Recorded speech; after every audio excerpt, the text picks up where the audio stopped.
Hello students, welcome to grade 10th coordinate geometry part 1.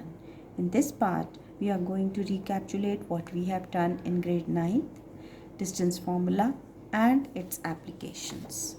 So recapitulation. To locate the position of any point on a plane surface, we require two perpendicular lines. The horizontal line named as the x-axis and the vertical line named as the y-axis. These two axes divide the plane into four parts called the quadrants. The point of intersection of the axes is called origin and its coordinates are 0, 0. Let us see. Here is the Cartesian plane. See, it is divided into four parts. Quadrant 1, quadrant 2, quadrant 3rd and quadrant 4th. Then here the 0 is known as the origin. The coordinates of the origin are 0, 0. And remember that the x coordinate and y coordinate both are positive in the first quadrant. In the second quadrant, x coordinate is negative and y coordinate is positive. In the third quadrant, both x and y coordinates are negative. And in the fourth quadrant, x coordinate is positive and y coordinate is negative. Now, there were few more things that we learned, that the other names for the Cartesian plane were coordinate plane or xy plane. X coordinate is also called abscissa and y coordinate is also called ordinate. Abscissa or x coordinate is the distance of the point from y-axis. Ordinate or y coordinate is the distance of the point from x-axis. Now, this was important, that the coordinates of a point on x-axis are of the form x0, because you see here on this x-axis, this y coordinate is always 0. We used to name it like this. I hope you remember, y and y dash. The negative side was marked with dash, and the coordinates of the point on y-axis, they are 0, y, because x coordinate is 0 on y-axis. Now here in grade 10th, we will study distance formula, section formula and area formula. So in this video, we will mainly focus on distance formula, distance and its applications. Now distance formula, as the name suggests, it will give us distance between 2 points. Suppose A and B are 2 points. The coordinates of A are x1 and y1 and coordinates of B are x2 and y2. Then the distance between AB will be given as under the root x2 minus x1 whole square plus y2 minus y1 whole square. There is a derivation for the formula, but we will do derivations separately in another video. Note, we shall consider only positive square root as the distance is always positive. So here it will be easier for us to solve the questions if we remember that AB is equal to under the root difference between the x coordinates whole square plus difference between the y coordinates whole square, right? Now, applications of distance formula. Find the distance between the points P minus 6, 3 and Q minus 1 minus 4. According to the distance formula, distance between 2 points will be equal to under the root x2 minus x1 whole square plus y2 minus y1 whole square. Now here PQ will be equal to minus 1 minus 6 whole square plus minus 4 minus 3 whole square. That is equal to under the root minus 1 plus 6 whole square plus minus 7 whole square. That is equal to 5 square plus minus 7 square. That is equal to 25 plus 49, which is equal to root 74 units. Because no unit is mentioned, so we will write only units. It may be centimeters, it may be meters or anything, right? Now, second question, show that the point 0 minus 2 is equidistant from the points 5 comma minus 2 and minus 3 comma 2. to show that P is equidistant from Q and R, we will be showing that PQ is equal to PR. Like here we have seen, whenever a question comes like this, try to visualize the situation. So here I have visualized that this is a point P and these are the 2 points Q and R whose coordinates are given like this. Now if they are equidistant from it, that does not mean that they will be lying in the same line, right? So they can lie here also like this and still they can be equidistant. So we will always try to draw the line like this. The distance is like this. So PQ will be equal to under the root 5 minus 0 whole square plus minus 2 minus minus 2 whole square, which is equal to 5 square, and this is going to give me 0 here. 5 square will be equal to under the root 25, or that is equal to 5 units, or you could have written directly under the root 5 square is equal to 5. Now PR will be equal to minus 3 minus 0 whole square plus 2 minus minus 2 whole square. So this will be equal to under the root 9 plus 16, which is equal to root 25 is equal to 5 units. Now what do we notice? We notice that PQ is also 5 units and PR is also 5 units. Therefore PQ is equal to PR. This implies that P is equidistant from Q and R. Next, determine if these points are collinear. Now for this we have very interesting thing.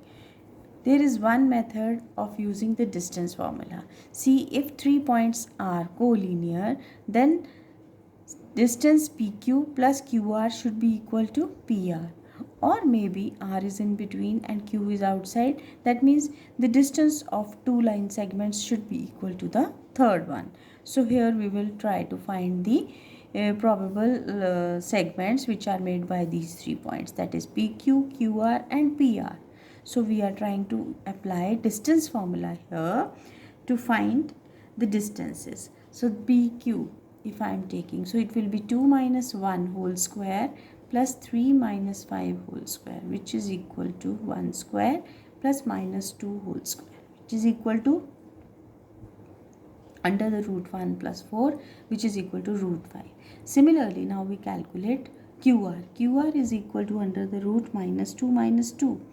QR minus 2 whole square plus minus 11 minus 3 whole square, which is equal to under the root, because this will become minus 4 square, so that becomes 16, and this would be minus 14 whole square, which is equal to 196, and this total is equal to under the root 212. Now similarly we will calculate PR and we find that it comes out to be root 265. Now since we are not able to find that sum of any 2 line segments is equal to the third one, therefore we will say that these line segments are not collinear. Now next is find the point on x-axis which is equidistant from 2 minus 5 and minus 2 9. Let the point on x-axis which is equidistant from this be taken as x comma 0. Why? Because it is on x-axis. So let Q be denoted by 2 comma minus 5 and R be denoted by minus 2 comma 9. Right? Now according to the question, this point is equidistant. So that means PQ should be equal to PR, which means x minus 2 whole square, because this you are taking PQ, x minus 2 whole square plus 0 minus minus 5 whole square, which is equal to PR. PR is also taken as now square root of x minus 2 whole square plus 0 minus 9 or 9 minus 0 whole square. So this will give me and then you square both the sides. So this implies x square plus 4 minus 4x by applying a minus b whole square, plus this would be 25 is equal to, again apply here the formula identity, x square plus 4 plus 4x plus 81. These x square and x square will cancel, 4 and 4 will cancel. We are left with 25 minus 81 is equal to 4x plus 4x, which implies minus 56 is equal to 8x, implies x is equal to minus 7. Now if x is equal to minus 7, therefore this point is going to be minus 7 comma 0, right? So this is the required point which is equidistant from P and Q. Now let us take one more example. Find the distance between origin and point P whose coordinates are minus 6 and 8. Now when it is written like this, it means this origin is going to have coordinates 0 comma 0 and P point is having this. Now what will be OP? OP will be equal to minus 6 minus 0 whole square plus 8 minus 0 whole square, which implies this is equal to under the root 36 plus 64, which is root 100, that is equal to 10 units. Answer. Let's practice one more question.